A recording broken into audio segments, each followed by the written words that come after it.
I'm Kimberly, and this is the story of how my family fell apart. It all started when I was 7 years old, and my little brother Tommy turned 5. I remember the day clearly. Mom had taken Tommy to his first real music lesson. When they came back, she was practically floating on air. "Kim, come here," she called out, her voice high with excitement. I came running down the stairs, wondering what all the fuss was about. "Your brother is a musical genius." I didn't really know what that meant, but I could tell it was important. "That's great," I said, trying to sound enthusiastic. "The teacher says he has perfect pitch," Mom continued, her eyes shining. "Do you know how rare that is? He's going to be a star, I just know it." From that day on, it was all about Tommy. Mom quit her part-time job to focus on his career.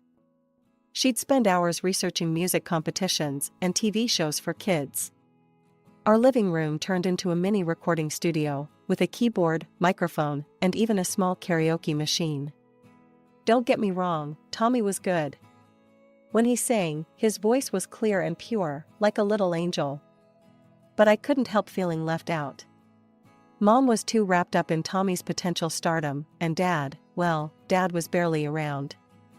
He'd leave for work before I woke up and come home after I was in bed. On weekends, he'd tinker in the garage or watch TV, too exhausted to do much else. So, I learned to take care of myself.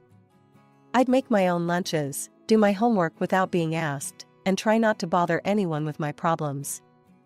It wasn't all bad, though. I had my books, my few close friends, and my grandma.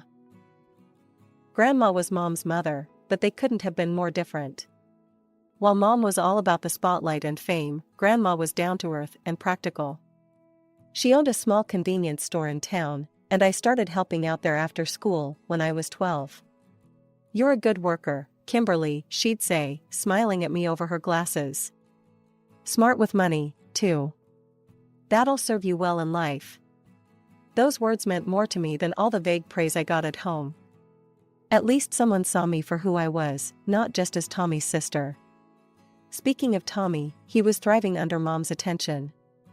By the time he was 7, he'd already won a few local singing competitions. Mom would come home, waving his trophies and certificates, her face glowing with pride.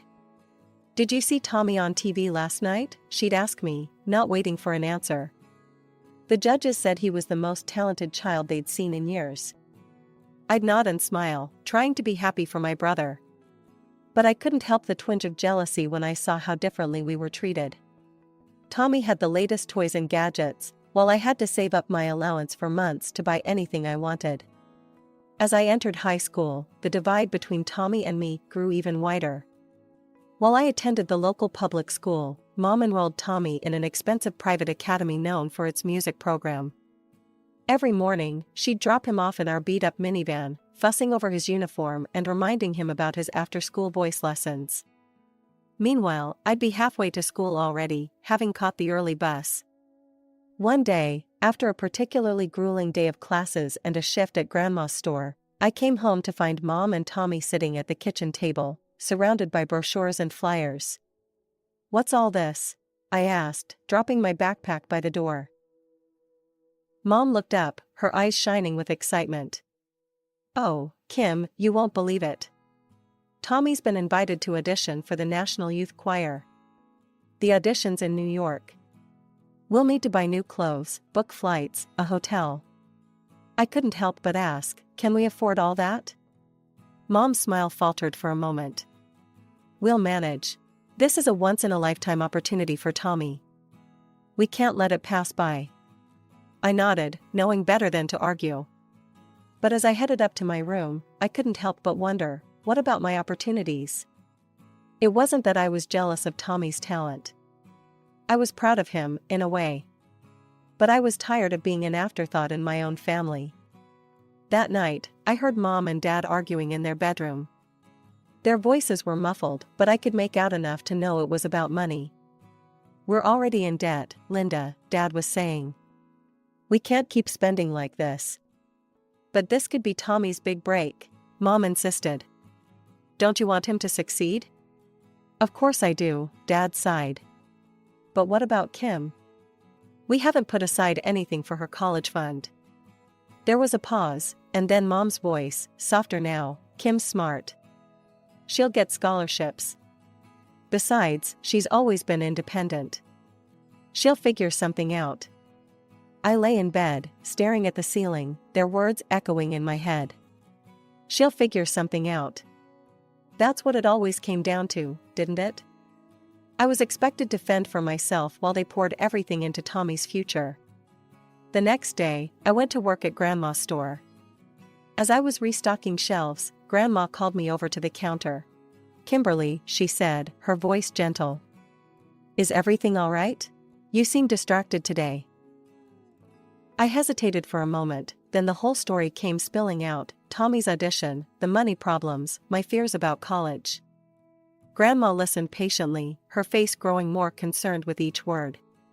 When I finished, she shook her head. "Listen, I've been thinking.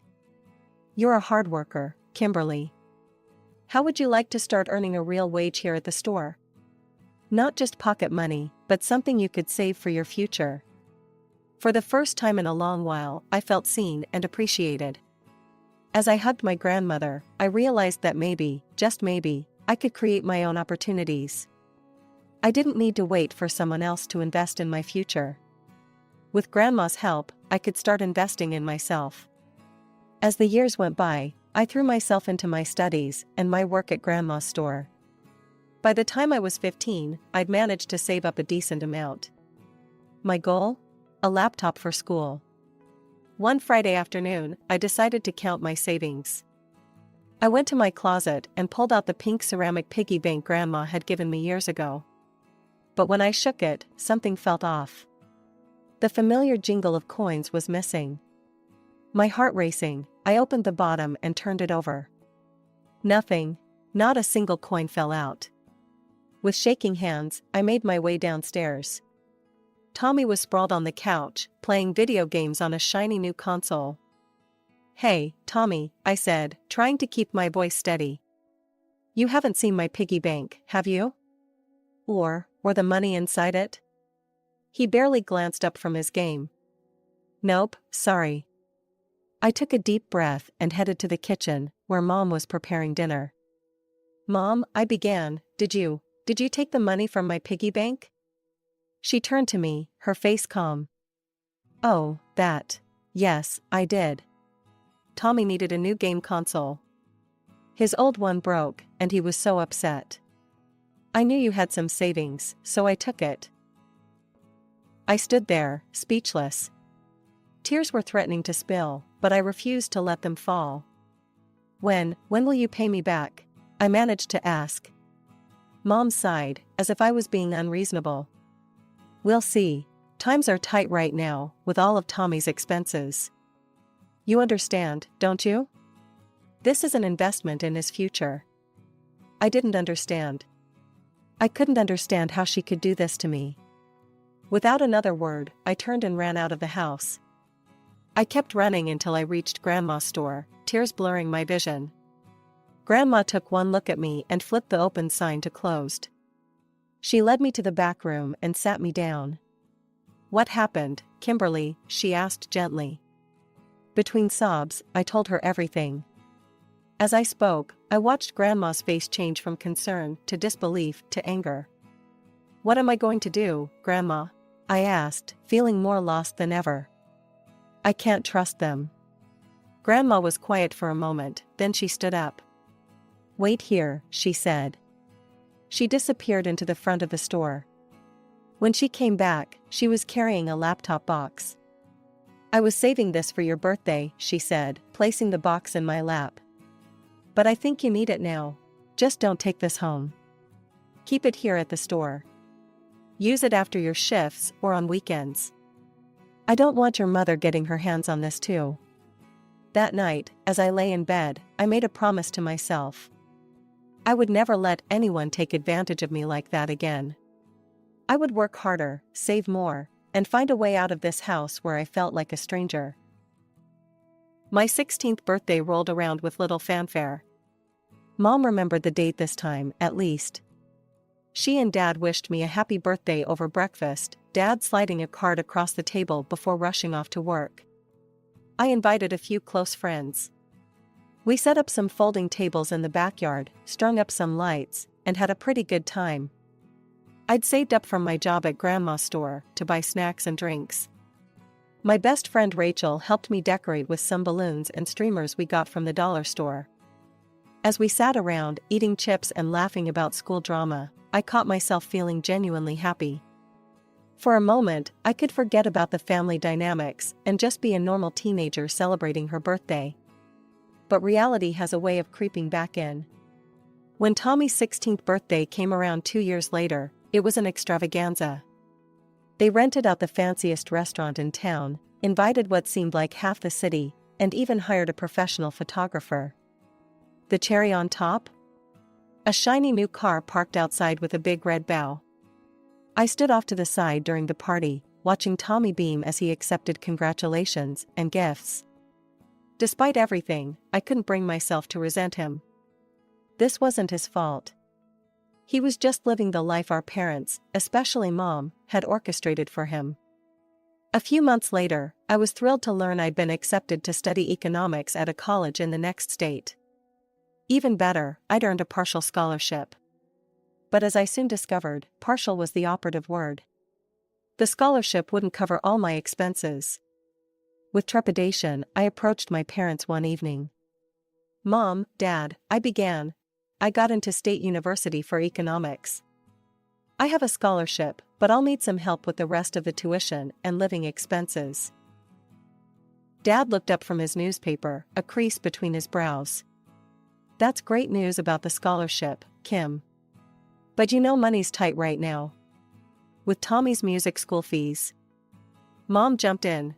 "Kimberly, you're a smart girl. I'm sure you can figure something out. Maybe get a job?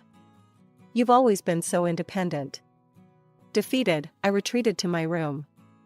As I sat on my bed, staring at the acceptance letter, my phone buzzed with a text. It was Grandma, asking how the conversation with my parents went. I called her back, my voice shaking as I recounted what had happened. Grandma listened quietly, then said, "Kimberly, don't you worry. We'll figure this out together." True to her word, Grandma set up a college fund for me. Between that, my scholarship, and a part-time job I picked up at a cafe near campus, I managed to make it work. "You're going to do great things, Kimberly," Grandma said. "I'm so proud of you." Those words carried me through the tough times in college.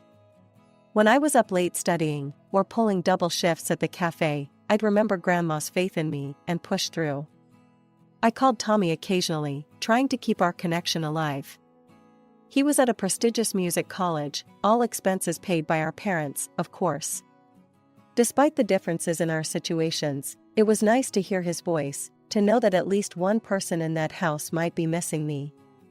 After 4 grueling years of balancing studies, work, and tight budgets, I finally graduated with my degree in economics. Armed with my hard-earned qualifications and a determination to succeed, I returned to my hometown. It wasn't long before I landed a job at a prestigious financial firm and found a small but comfortable apartment to rent. Life settled into a pleasant routine. Work was challenging but rewarding, and in my free time I started to build a life for myself outside of my family's shadow. I made new friends, took up hiking on weekends, and even started dating a bit. Then, one rainy Tuesday evening, there was a knock at my door. I opened it to find my mother standing there, looking uncharacteristically disheveled. She stepped inside, wringing her hands.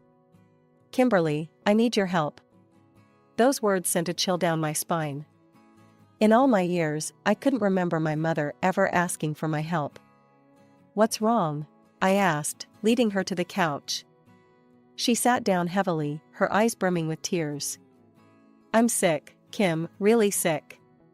The doctors, they say I need treatment, but our insurance won't cover it all."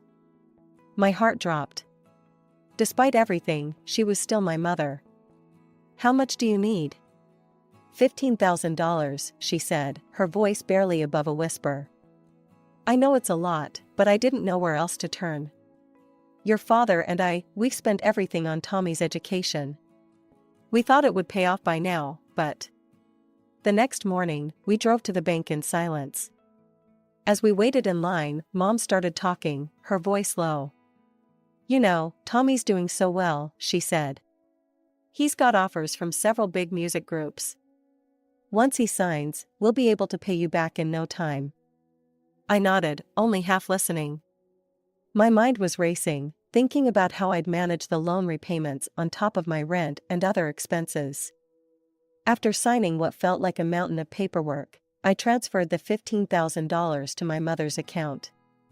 As we left the bank, she hugged me tightly. A few days later, I was scrolling through my social media feed during my lunch break when I saw something that made my blood run cold. There was Tommy, my brother, posting selfies from the Swiss Alps. Confused, I quickly sent him a message. "Hey Tommy, aren't you supposed to be in school? What are you doing in Switzerland?" His reply came quickly, "Oh, hey Kim. Yeah, Mom surprised me with this trip. Said I was having a creative block and needed to recharge. It's amazing here. I'm staying for 2 months." I stared at my phone, my mind refusing to process what I was reading. 2 months in Switzerland? Creative block? Then it hit me. The $15,000 loan. It wasn't for medical treatment, it was for Tommy's vacation. With shaking hands, I called my mother. "Kimberly, what is it now?" Her voice was irritated, as if I was interrupting something important. I took a deep breath. "Mom, we need to talk about the loan. About Tommy's trip. How could you lie to me like that?" There was a pause, then she sighed. "Now, listen here. Your brother is a creative person. He needs constant inspiration and pampering to open up creatively. This trip was essential for his career. He's going to be famous, and we all need to support him." "Support him?" I echoed, my voice rising. "By taking out loans we can't afford? By lying to your other child?" "Oh, don't be such a miser," she scoffed. "You should be happy to support your brother." That was the last straw. "Mom, I want the money back. All of it. Now." Her laugh was cold. "Don't be ridiculous, Kimberly. The money's spent. Besides, you're doing well enough. You don't need it." "If you don't pay me back," I said, my voice shaking with anger, "I'll sue you." There was a moment of stunned silence, then she exploded. "Sue me? Your own mother? You're a terrible daughter. I can't believe I raised such a selfish, heartless child." "This is your last chance, Mom," I said, fighting to keep my voice steady. "Pay me back, or I'm going to court." "Go ahead," she spat. "See if I care. You're dead to me, Kimberly. Dead." The line went dead. I sat there, phone in hand, shaking with a mix of anger and shock. I'd known this conversation wouldn't go well, but I never imagined it would end like this. In a daze, I called the one person I knew I could always count on, Grandma. I broke down, sobbing as I recounted everything that had happened. Grandma listened patiently, making soothing noises as I poured out my heart. When I finished, there was a moment of silence. Then Grandma spoke, her voice firm. "Kimberly, listen to me. What your mother did was wrong. If you decide to go through with this, I'll support you. I know a good lawyer, my friend's son. He might be willing to take on your case for a reduced fee." The next few months were a whirlwind of legal consultations, paperwork, and sleepless nights. True to her word, Grandma covered the legal fees and introduced me to her friend's son, a sharp young lawyer named Michael. "It's an open and shut case," Michael assured me after our first meeting. "We have the bank records, the text messages. Your mother doesn't have a leg to stand on." The day of the trial arrived. As I walked into the courtroom, I saw my mother for the first time in months. She sat on the other side, her face a mask of cold fury. She didn't even look at me. The proceedings seemed to pass in a blur. Michael presented our case clearly and concisely, showing the judge the evidence of my mother's deception. When it was her turn to speak, my mother spun a tale of a desperate need for a family medical emergency, but her story quickly fell apart under questioning. Finally, after what felt like an eternity, the judge made his ruling. In the matter of Kimberly Johnson versus Linda Johnson, he began, I find in favor of the plaintiff. The defendant is ordered to repay the full amount of $15,000, plus interest and court costs. A few days later, I received notice that my mother had taken out a loan to repay me. The money was back in my account, but it felt hollow somehow. I'd won the case, but I'd lost my family in the process. The dust had barely settled from the court case when the real storm hit. It started with a notification on my phone. A friend had tagged me in a post. Curious, I opened it, only to feel my stomach drop. There, on my mother's social media page, was a long, heart-wrenching post about how her own daughter had cruelly taken her to court. She painted herself as a loving, sacrificial mother who had given everything for her children, only to be betrayed in her time of need. My phone buzzed constantly over the next few days as more relatives reached out, not to hear my side, but to berate me for my actions. I raised you better than this, my aunt scolded. You brought shame to this entire family, a cousin messaged. Don't bother coming to the next family reunion, an uncle warned. In the midst of this storm, there was one unwavering source of support, Grandma. She called me every day, her voice a soothing balm to my frayed nerves. Don't you pay any mind to those fools, she'd say firmly. They don't know the half of what's been going on in that house all these years. A week after my mother's posts went viral, my phone rang with a number I hadn't seen in years, my father's. I'd been seeing your mother's posts, he began, and I braced myself for the criticism. But then he surprised me. I want to hear your side of the story.